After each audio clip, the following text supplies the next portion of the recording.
Untuk meningkatkan hasil produksi buah-buahan dan bunga dari para petani di Kabupaten Bogor, pemerintah Kabupaten Bogor menggelar festival buah-buahan dan bunga di Stadion Pakansari Cibinong.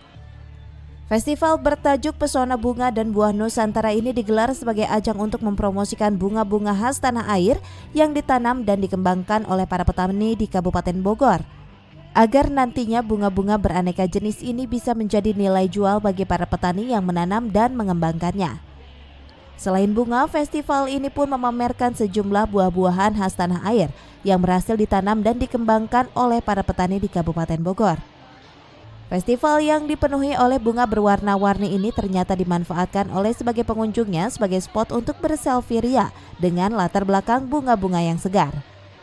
Bupati Bogor Ade Yasin yang mengunjungi secara langsung pameran ini menuturkan jika pameran bunga dan buah-buahan ini merupakan ajang untuk meningkatkan nilai saing para petani di Kabupaten Bogor dengan para petani di daerah lainnya.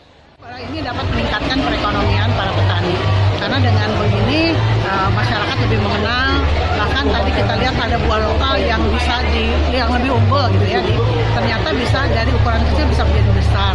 Dan itu salah satu teknologi yang ditemukan oleh para petani melalui pupuk, dan itu kan masyarakat yang lain harus tahu supaya itu bisa menular ke yang lain.